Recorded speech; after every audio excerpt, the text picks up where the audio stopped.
Ireland up against the Māori All Blacks, folks. 30 points to 24. The Māori All Blacks have lost. The Irish have won. We're going to go through some key events, some stats, and you guys can let me know your thoughts on the game. This was an interesting game because obviously the Māori All Blacks won game number one. And not that it means everything. Like obviously the game on Saturday is the one we're all kind of waiting for. But I still feel like there was a little bit riding on this one because I mean, it's essentially a bit of a test of depth, isn't it, for both countries? And after game one, you would have said, man, New Zealand's so full of talent. We got loads of guys who could play and step up, and they played really well. But you could equally say the same about the Irish after this one, couldn't you? Man, they played really well. Obviously, pretty miserable conditions if you noticed it, if you watched the game or if you've seen the highlights or if the highlights are up. Miserable conditions. There's been storms and rain and whatnot. My little garden was a bit of a swimming pool this morning because there was just torrential rain. I'm not in Wellington, but it looked just as bad down there, so it's been across the whole country. Pretty miserable. 12,000 people went to the game. Kudos to those people because, as I said, it's been the kind of day where you'd rather stay home than get outside. So, yeah, but as a kind of a wee bit on this game, as I said, everything's about Saturday, but this win for the Irish means it's 2 games apiece across the entire tour. So it really sets up Saturday even a bit better. Like, can you imagine the positive vibes that are going to be in the Irish camp right now? I know the Māori All Blacks and the All Blacks are kind of different camps, so it's maybe not quite the same, but certainly there's going to be some good vibes coming out of the Irish camp. So, I mean, game-wise, Stevenson is still sharp. He's a proper attacking winger. He's able to finish off a move for the Māori All Blacks early. It's a nice wee line-out move where they just end up spinning the ball wide, and the Irish defence, I guess, is setting for the maul because it's close range, and the defence is kind of at 6s and 7s. Stevenson's able to go over pretty easily. Missed conversion though, as I said, tough conditions with the wind. 5 points to 0, but then Keith Earl shows a bit of experience, doesn't he? When the Māori All Blacks guys switch off when it's an Irish line-out, he takes the thing quickly, gets it to Lama, and Lama's got absolute wheels. Like him and Stevenson are both really entertainment machine wingers, aren't they? I mean, I know Lama plays a bit of fullback as well. He's kind of lost that job to Keenan in recent times, but yeah, 7 points to 5. The Irish go in front with that one. There were some good plays on both sides, like Stevenson had another good run. Ollie Norris, the big prop, was like jumping on a loose ball that Mike Lowry put through. It's good to see kind of props put their bodies on the line for that one. I mean, Stevenson, I think it was Jimmy O'Brien, he kind of managed to get him to kind of turn his shoulder in, and then just like as soon as he saw that, Stevenson put the hammer down. They couldn't convert for it, but it was really exciting stuff.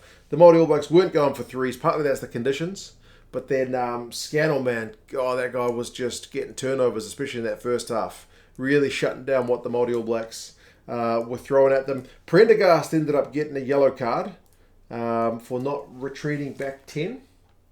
But when the Māori All Blacks were trying to play quickly, and it was all about that game, man. The Māori All Blacks were trying to run everything. They didn't really kick that much. The Irish kicking game was more on point than the Māori All Blacks one, but that was, again, a bit of a tactical decision. You could see the Māori All Blacks guys and the likes of Stevenson, Morby, that they wanted to run stuff back, and sometimes they were harder to bring down because of the conditions, I think. But yeah, like guys like Treadwell, as I mentioned, Scannell, Treadwell gets a good line-out steal. Yeah, defensively, they were really fronting up the Irish guys. They got a second try through Timony on 32 minutes, and Norris had got yellow carded for coming in the side of a maul when the Irish were really trying to turn the screws. That time, not going for 3 themselves. I was expecting Coombs to go over, because Coombs always goes over from that kind of range, but it was his play that had gone close, I think the one before when Norris got yellow carded. So 14 on 14, Timony's able to go over. He's more of a tackling machine from what I've seen of him, but he's still quite capable of dotting that ball down, so a really good play. The Irish guys are looking pretty comfortable at this point. They're keeping the scoreboard ticking over.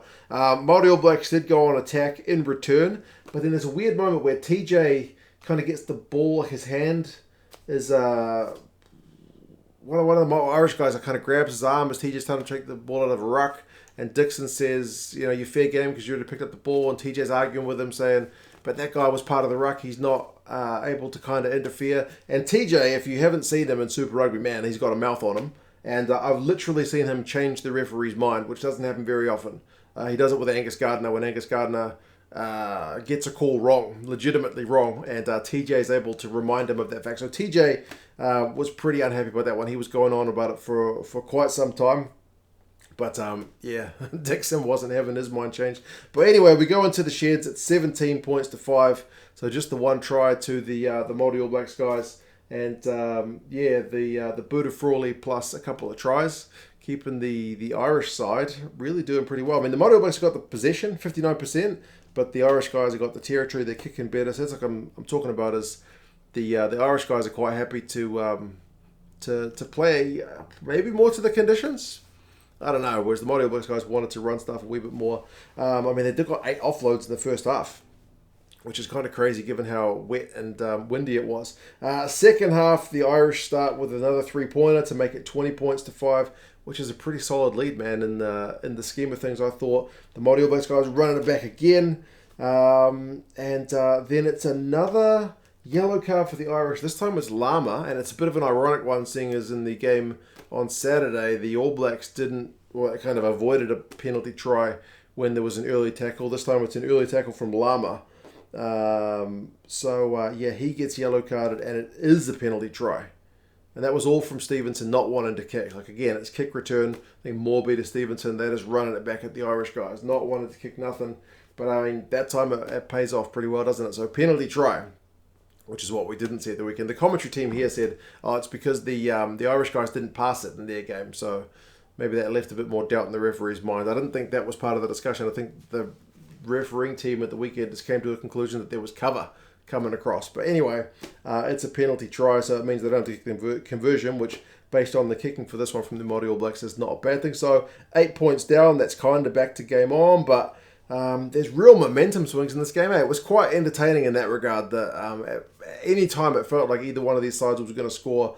Like the Irish were down the Māori All Blacks end, but then there was turnover ball, and the Māori All Blacks guys kicked it long. Lowry's having to scramble back, and he's able to secure it. And then Prendergast, the loose forward, is the guy kicking it clear. Like proper helter-skelter stuff. Like these teams both really up for it, which is pleasing, because I mean some of these guys would be gutted not to be, for the Irish guys especially, be gutted not to be in the Irish side at the weekend. And you guys like Weber and Perenata and Ta'avao, who've been in the All Black squad not that long ago. So kind of, that kind of sense, same kind of feeling, right? Where they might be feeling a little bit wronged. But as I said, they're all kind of up for it. Ireland, though, I thought did start turning the screws. The maul was going close. Frawley went close with a little dink through from Casey. The Māori All Blacks were kind of hanging on. But eventually they can't hang on anymore, man. Coombs, you're not going to stop him. Like, I should have put money on that guy to score a try at some point, because it felt like, throughout the course of the game, it felt like it was coming. And sure enough, the inevitable did happen. They missed the conversion, though, so it kind of still stays a 2-score game. And, the Māori All Blacks hit back not long later. Ruben Love comes on. He makes a bit of immediate impact. It's his home ground as well. He's able to get a try. And but they missed that conversion. That one was a bit of interplay between him and Cullen Grace. And Cullen Grace is another one that All Blacks fans, we would like to see him in the All Black setup somewhere. But loose forward's a pretty crowded position, unfortunately. But I thought he had a pretty good game. The one-handed pass back to Love was pretty nice. So still 8-point gap, though, with the missed conversion. Stevenson gets yellow carded for a deliberate knock-on. That one was an interesting one, because the officiating team seemed to be having a wee argument. Christoph Ridley was like, nah, it looks like he's just trying to knock it back to himself. And Dixon and the TMO were having none of it. So he gets yellow carded. And, Ireland go about 12 phases, and eventually they get a walk in through Lama. He gets a second of the game. Really nice pass from McCloskey. I didn't know he kind of had that pass in him, to be honest. I'm just used to seeing him putting his head down and carry, but really good, well-worked try. 12 phases in those conditions. Patience and skills pays the bills. That rhymes. The Māori All Blacks did get a consolation one through Weber. It's Ruben Love who helps set it up again. I mean, Josh Ioane gives him the ball. He steps, goes through a gap, and then gets the ball to Weber. So it's a consolation try.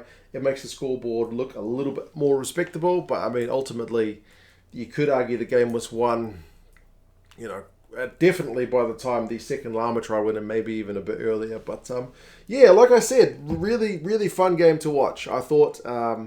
And in the context of the overall series, I do think this adds a bit of spice to it.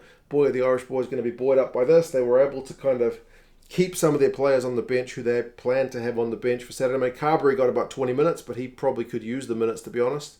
Otherwise, they were able to kind of keep keep the powder dry for the guys they want to get some proper minutes in on the weekend.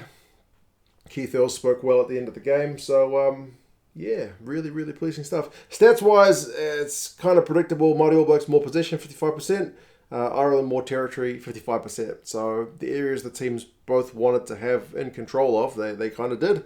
Run meters goes to the Māori All Blacks. Kicks from hand goes to the Irish. Turnovers conceded also too many from the Māori All Blacks, like 15 to 9. They tried to offload 12 times to 3. So maybe a bit risky stuff in those conditions at times. But I mean, we still saw some really silky skills, like I mentioned. Stevenson, 89 run meters, 3 defenders beaten. Lama, 61 run meters, couple of tries. Coombs, 3 defenders beaten. Kind of no surprises there. He leads the way for the Irish team for that one. Timoney, 17 tackles and 2 turnovers. 1. Again, no surprises that guy's the Irish top tackler. He's a proper unit. And Harmon, 17 tackles from him. He's a tackling machine as well. Kind of similar players in that regard. But yeah. Happy days, folks. You guys let me know what your thoughts were on this game. I was pretty entertained by it. But, yeah, now I'm just going to be even more chomping at the bit to see what happens on Saturday. But, yeah, you guys take care of yourselves. And, yeah, I'll talk to you guys again soon. See you later.